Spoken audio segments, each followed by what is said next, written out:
اتباع صحابہ کے باعث دوسرے ولیوں کے مقابلے میں زیادہ ہوتا ہے۔ ولی کے لیے ایک شرط بیان کی گئی ہے کہ کوئی بھی جاہل اللہ کا ولی نہیں ہو سکتا ہے، ہمیشہ عالم دین ہی اللہ کا ولی ہوگا۔ اور علم جو ہے دو طرح کا ہوتا ہے، ایک علم ظاہر، ایک علم باطن۔ علم ظاہر یعنی جیسے جو دارالعلوم میں پڑھایا جاتا ہے، صرف ہے، نحو ہے، فصاحت، بلاغت، فقہ، اصول حدیث، تفسیر، اصول تفسیر، اس کے علاوہ عقائد کی کتابیں پڑھائی جاتی ہیں، وراثت کے مسائل سکھائے جاتے ہیں۔ یہ ظاہری علوم سیکھ کر ایک انسان عالم بن جاتا ہے، ظاہری علوم کہلاتے ہیں۔ اور باطنی علوم کا مطلب چیزوں کی حکمتیں، چیزوں کی حقیقتیں اور پوشیدہ امور کا انکشاف، جیسے کشف قبور حاصل ہو جاتا ہے۔ ایک اللہ کا ولی بڑے مقام پہ پہنچنے کے بعد فرشتوں کے نزول کو دیکھ رہا ہوتا ہے، جن کی زیادہ رسائی ہوتی ہے، وہ عرش الہی تک پہنچ جاتے ہیں، وہاں کے معاملات کو ملاحظہ کر رہے ہوتے ہیں، جنت ان کے پیش نظر ہو جاتی ہے، جہنم کو دیکھ لیتے ہیں، وہ ایک لمحے میں یہاں بیٹھے بیٹھے ہزاروں میل کا فاصلہ طے کر لیا کرتے ہیں۔ تو اس طریقے سے اللہ تبارک و تعالی انہیں بہت سے معاملات اور بہت سے ایسے علوم عطا فرماتا ہے جو انہوں نے باقاعدہ کسی سے سیکھے نہیں ہوتے۔ تو جو علم باقاعدہ سیکھیں گے اس کو علم کسبی کہتے ہیں، اس کو علم ظاہر سے بھی تعبیر کیا جاتا ہے۔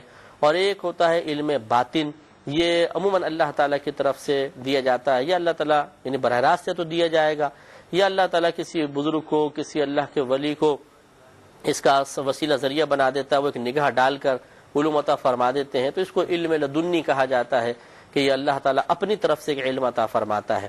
تو یہ اچھی طرح یاد رکھیے کہ کوئی بھی جو بھی ولایت کا دعویٰ کر رہا ہے ولی، وہ علم ظاہر تو لازم سیکھے گا۔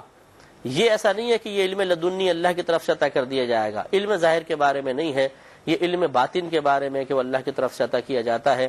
علم ظاہر کا تو باقاعدہ اساتذہ کے پاس اکتساب کرنا ہی پڑے گا۔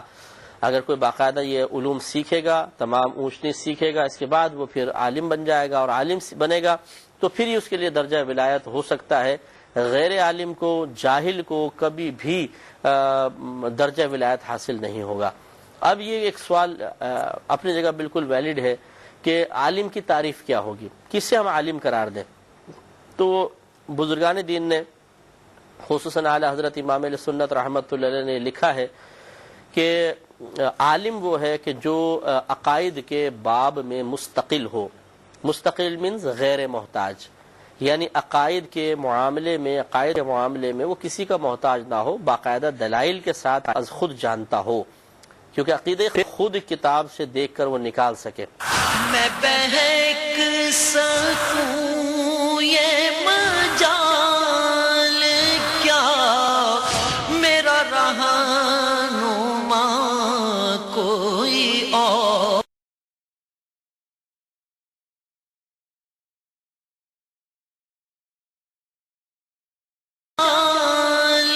کیا، میرا رہنما کوئی اور ہے۔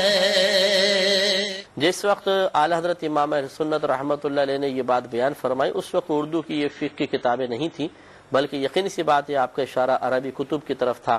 تو اتنا علم ظاہر انسان کو ہونا چاہیے، ایک ولی کے لیے ضروری ہے، جس کو ایک عالم کے لیے اس کو ہم عالم کہہ سکیں کہ وہ جتنے بھی عقائد اسلامیہ ہیں جن کا نہ ماننا بالاتفاق کفر ہے یا مع الاختلاف کفر ہے، وہ تمام جانتا ہو اور دلائل کے ساتھ جانتا ہو۔ اور دلائل جو ہے وہ بہت سے، جیسے اللہ تعالیٰ کی ذات و صفات و فلسفہ اور منطق پر مشتمل ہیں۔ ایک عام آدمی بغیر منطق فلسفہ پڑھے ان دلائل کو حقیقتاً نہیں جان سکتا، اس لیے منطق فلسفہ اس اعتبار سے امپورٹنس رکھتا ہے۔ اس کے بعد پھر اپنی ضرورت کے مسائل خود کتاب سے نکال سکے، اور ضرورت مختلف ہوتی ہے، نماز، روزہ، حج، زکوٰۃ، شادی بیاہ، طلاق، تجارت، کرائے پر لینا دینا، ان تمام کے مسائل وہ خود بغیر کسی کی مدد کے کتاب سے نکال سکے تو اس کو عالم کہیں گے۔ کم از کم اتنا علم ہونا چاہیے۔ اب آپ پھر ہم معذرت کے ساتھ کوئی برا محسوس نہ کریں، ہمارا مقصود کسی فرد واحد یا پرٹیکولر کسی شخصیت پہ طنز کرنا نہیں ہے، اور نہ ہم نے کوئی ایسا ذکر کیا ہے۔ ہم تو اس موجودہ دور میں پائے جانے والے ان نام نہاد جھوٹے پیر جو بنے ہوئے ہیں اور ولی ہونے کا دعویٰ کرنے والے ہیں، ان کی نقاب کشائی مقصود ہے کہ بہت سے لوگ ایسے ملیں گے جن کو نہ علم ظاہر حاصل ہے نہ علم باطن حاصل ہے، اور وہ گدی پہ بیٹھے ہوئے ہیں، اور اس میں زیادہ تر اس قسم کے لوگ ہوتے ہیں کہ جیسے کوئی بڑے تھے گھر کے، ان سے گدی ادھر شفٹ ہو گئی، پھر اس سے شفٹ ہو گئی، آگے آگے منتقل ہوتی رہی. تو بہت اچھی بات ہے اگر کسی اچھے بڑے خاندان سے تعلق رکھتے ہیں تو بہت بڑی سعادت کی بات ہے.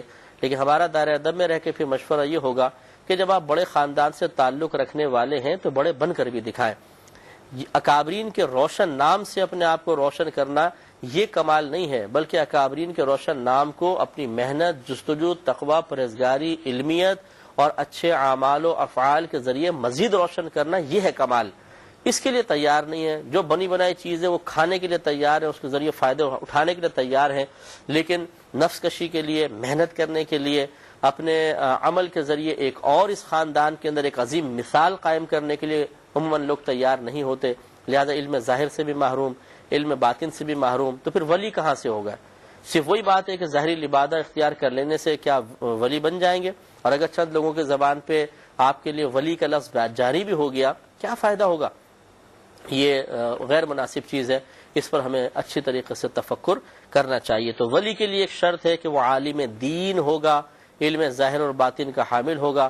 کم از کم علم باطن تو ہمیں نہیں پتا کسی کے پاس ہے یا نہیں ہے، تو کم از کم علم ظاہر کا اگر حامل ہے، اور جو میں نے ولی کی تعریف آپ کو بتائی وہ تعریفات تمام اس پہ صادق آ رہی ہیں، یعنی عارف باللہ ہے، اللہ کی ذات و صفات کا علم رکھنے والا ہے، وہ گناہوں سے بچتا ہے، عبادات پر جو چیزیں اس پہ فرض اور واجب قرار دیں ان کا ارتکاب کرنے والا ہے، ان پہ مواظبت اور ہمیشگی اختیار کرنے والا ہے، استقامت اختیار کرنے والا ہے، اور فضول قسم کی باتوں سے، نفسانی خواہشات کی تکمیل سے اعراض کرنے والا ہے، صاحب علم بھی ہے. اس کو آپ کہہ سکتے ہیں بالکل یہ اللہ کا ولی ہے.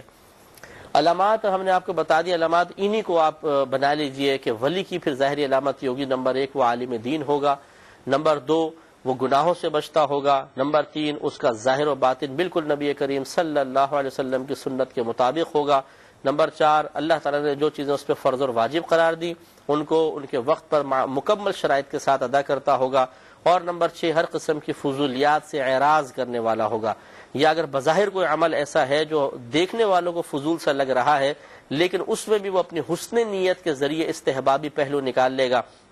جیسے مثال کے طور پر ٹھنڈا پانی پینا بظاہر ایک نفس کی اتباع ہے، لیکن وہ کس نیت کے ساتھ اللہ کا ولی پی رہا ہے ہم اس پہ تنقید نہیں کر سکتے کہ جی اگر آپ ولی ہیں تو آپ کیوں نفسانی خواہشات سے پرہیز کر رہے ہیں، کیونکہ خود ہمارے نبی کریم صلی اللہ علیہ وسلم سے ٹھنڈا پانی پینا ثابت ہے، دودھ میں ٹھنڈا پانی ملا کر پینا ثابت ہے، آپ نے بکری کا گوشت باقاعدہ تناول فرمایا، طلب کیا. حضرت بریرہ رضی اللہ تعالیٰ عنہ کے گھر تشریف لے گئے تو انہوں نے کھجوریں لا کر رکھ دیں.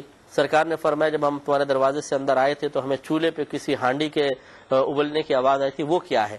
تو انہوں نے عرض کیا رسول اللہ صلی اللہ علیہ وسلم وہ تو کسی نے بکری میرے پاس بطور صدقہ بھیجی تھی، وہ میں نے چولہے پہ چڑھائی ہوئی ہے، اور صدقہ کھانا آپ کے لیے حلال نہیں، اس لیے میں لے کر نہیں آئی. رحمت کونین صلی اللہ علیہ وسلم نے ارشاد فرمایا کہ وہ تمہارے لیے صدقہ ہے، ہمارے لیے ہدیہ اور تحفہ ہے.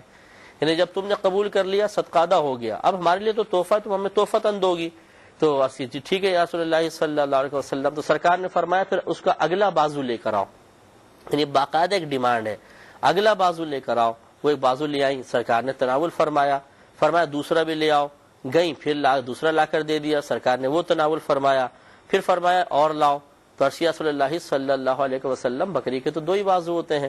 تو سرکار مسکرائے اور ارشاد فرمایا کہ اگر تم منع نہ کرتی تو جب تک میں مانگتا رہتا اس سے بازو نکلتے ہی رہتے. تو غرض ہے کہ خود نبی کریم صلی اللہ علیہ وسلم سے ثابت ہے کہ آپ نے اس طرح پر لذت چیزیں تناول فرمائی، لیکن کیا ہم یہ کہیں گے کہ آپ نے نفسانی خواہشات کے تابع ہو کے کی؟ ایسا ہرگز نہیں ہے. تو اللہ تعالیٰ سے دعا ہے کہ رب کریم ہمیں صحیح ولایت اور ولی کا منصب سمجھنے اور کرامت کی حقیقت سمجھنے کی توفیق عطا فرمائے. آمین. وآخر دعوانا ان الحمدللہ رب العالمین. میں بہک سکوں یہ